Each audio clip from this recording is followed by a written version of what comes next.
oftentimes, who became a supervisor, for example, or other county offices where they were primarily elected, there were a couple of the offices that were appointed, and by the way, that means that the appointed offices were filled by other elected officials, like a member of the Board of Supervisors, or like filling vacancies on the various boards and commissions, or very seldom did any of those exist, but most of the people who sat on these boards as, say, for example, Board of Supervisors, were people who had some self-interest or some interest in what occurred in the county. And probably if you study all of the years of these supervisors, up until just recently, you'll learn that the number one interest that these people had was in keeping the property taxes low. Now, the reason for this is quite simple. Probably 90 to 95% of Mariposa County was agrarian, that is rural. And most of these people were in some form of livestock business. There was no real row crop agriculture in Mariposa County because we don't have any high quality farmland in the county. So mostly it was they raised cattle, sheep, and hogs. And in order for that endeavor to survive, the taxes had to be kept as low as possible. That's one reason why the roads were maintained by the members of the Board of Supervisors through casual labor that they hired. And for many years there was no permanent employee of the road department because it didn't exist. It was each supervisorial district. Well, it was pretty clearly understood that in order to do this correctly, that is to the best benefit of the public and the members of the Board of Supervisors themselves, these outstanding citizens of the various parts of the county would run for the Board of Supervisors, and for the most part, they would be elected. Many of the early day supervisors served more than one 4-year term.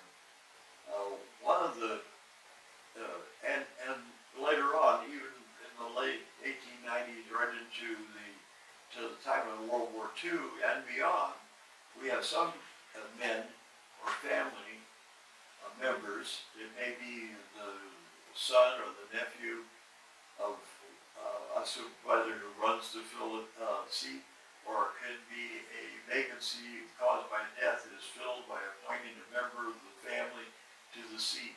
Has always been, and they maintained this, and they were very careful about what they did, how they spent the money, simply because it was their money that they were spending. They were, for the most part, pretty significant taxpayers. For example, probably the longest serving supervisor in Mariposa County was Clint Menser. Clint Menser was from the north side, the Colderville area, and he served for almost 39 years. Another a rancher, somebody who knew what he was doing in that area, it turned out to be a very good supervisor, was a man named McGregger that served over 20 years. He was from Hornitas. Fred McKay was another one. Oftentimes, how long they served on the board was determined by how long they lived. And it was only in the 1970s, 80s, that a supervisor of such long tenure would be turned out of office by the voting public. Gene McGregger was defeated by a man named Herb Davis, and who had recently come to Mariposa, but the difference here is that there is a changing of the character of the electorate.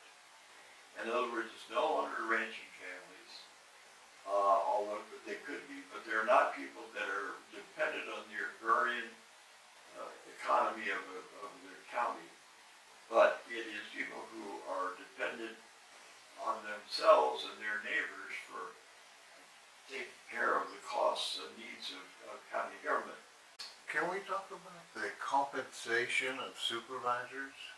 Well, Did they get, in the early days, did they get a I don't know when that started, I really don't, but I do know that supervisors were compensated so much per meeting for quite a period of time, starting probably, it might amount to a total of $50 a month or something like that. And it wasn't really until,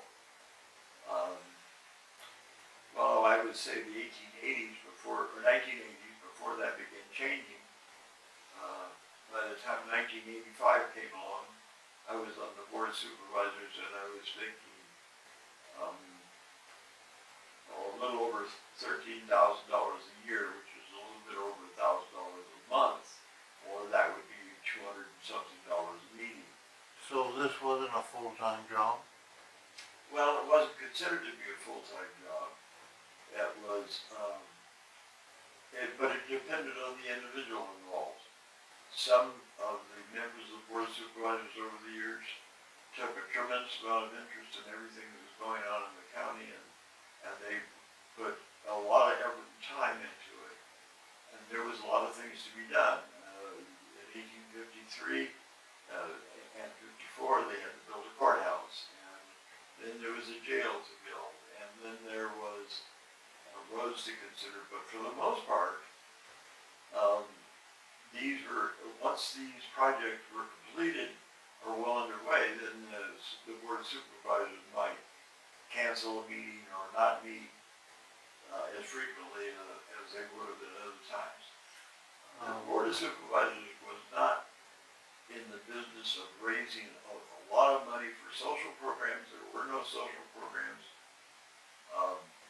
If there was any social program as time went on, it was really required by the state legislature and supported by the legislature with money.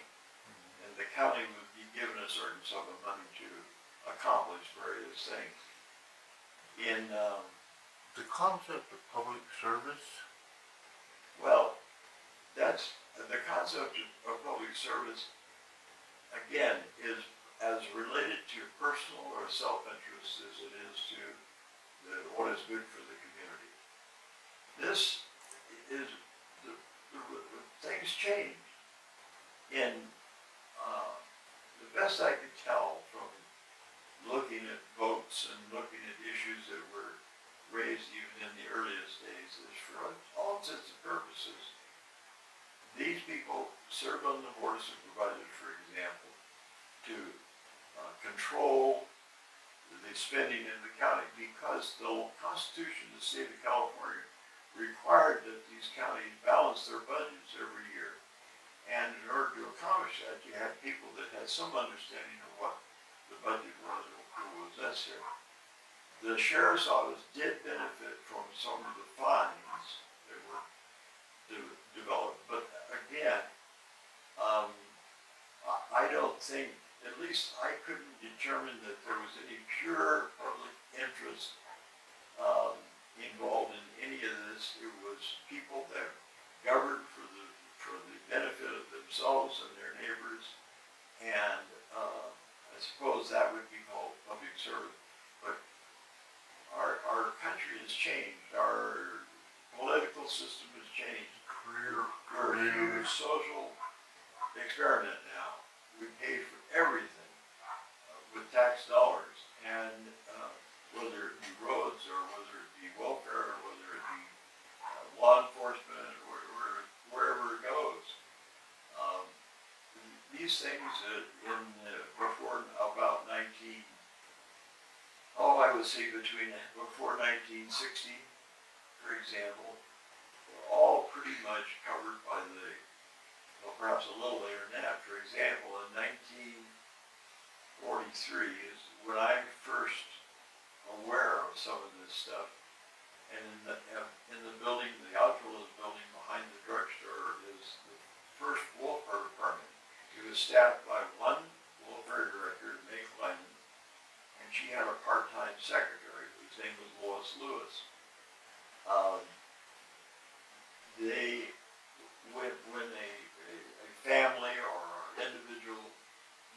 assistance. It was not called welfare at all. They need this assistance. They would go and visit with Mrs. Kleiman, and she would prepare on a weekly basis a report as to the needs of this particular individual or group, take it to the Board of Supervisors, and the board might, not always, authorize a small sum of money to be given out of the county treasury for these people, for their needs, and it was always very short term, and oftentimes I recall seeing Mrs. Kleiman and Mrs. Lewis leaving the office with boxes of groceries, of food. We, especially in the period of time, well, from about 1918 on, at the end of World War I, in the industrial mining in Mariposa County is shut down. That means there's a lot of families that have no income, and there's some sort of destitution involved here. And oftentimes they are helped out by benevolent organizations in the community, such as Oddfellows or something like that. But still, those were limited to the ability of the organization to have or raise the kind of money to do that. As much as anything, immediate needs of people were met by the people themselves raising the money through dances, parties, whatever there was. If a house burned down, people would all get together and build a new house.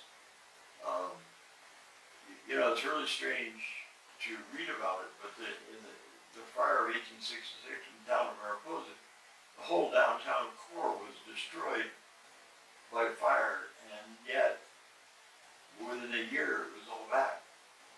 And there was no there was no structure through government to accomplish that. That was all done with public-private effort, donations, and whatever, because it was necessary to have a general store. It was necessary to have a blacksmith shop. It was necessary to have a hotel and these other things, and so that they were revitalized. Generally speaking, most of these supervisors, or many of the supervisors, moved on to other places. And see, you're right about the fact that the functioning as a member of the Board of Supervisors was generally secondary in terms of where their income came from.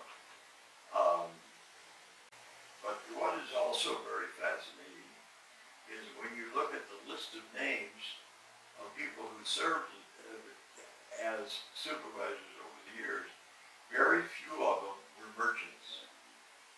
Very few of them were professional attorneys or doctors or this sort of thing.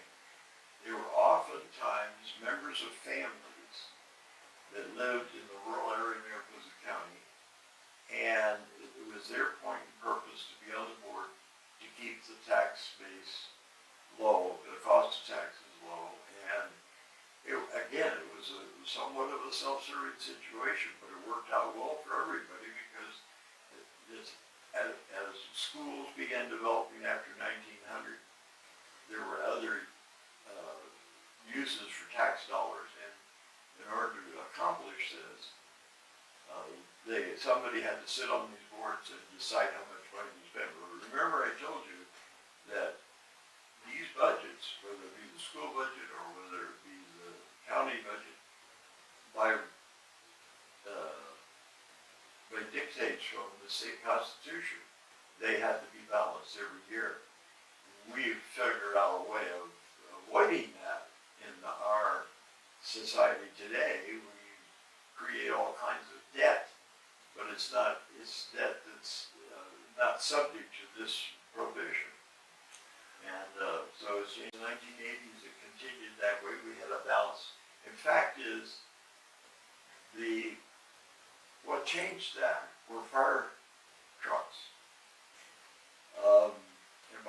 1987 or 88, the pressure, political pressure within the county became so great that the fire departments were volunteer departments, and they were using antiquated equipment, often surplus trucks from other departments that cost us $1 a piece, and the equipment was considered to be obsolete, had no ability to be used. And the bigger problem was that in most of the rural areas didn't have enough water to fight a fire properly. A house caught fire, it burned down. That's where it was. And what happened next was that the fire service in Mariposa County became politically very dominant and interesting to people who had come from outside of Mariposa County and had been very used to having professional, well-funded fire services and sheriff's office and what have you. And they demanded that Mariposa County do something similar. Well, that resulted eventually in the formation of the Mariposa County Fire Department. But one of the first steps in the process was that an organization of county supervisors in California is called CSAC. And CSAC is kind of like a private nonprofit, but it's attached to county state government. It found a way for the counties to borrow money outside of their budget and buy these fire trucks. This was supported and pushed by the California Department of Forestry here in Mariposa, Cal Fire, and they bought a lot of fire trucks at roughly $200,000 each. They were, it's turned out that they were more or less inadequate, but nonetheless it was a step in the direction of moving outside of the budget to create debt. And probably Mariposa County had not had any debt or very much a carryover, because the policy was that you buy something, you've got to pay for it within the budget for 1 year. You didn't carry over debt from year to year. But with these trucks, with these tanker trucks, we carried over debt for a number of years. And that changed the whole process, because we began buying all sorts of things. How do they finance the original county courthouse, the jails? Is that all cash? That was all from the local taxes, yeah.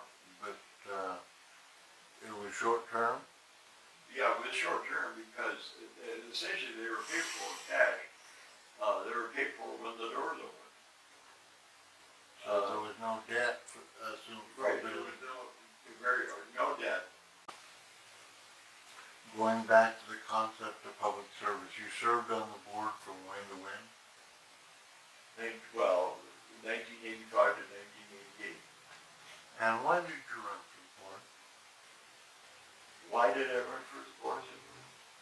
Well, a very good friend of mine had been on the board of supervisors, and he was ill, and he convinced me that it would be good for this Are we community. talking about Bill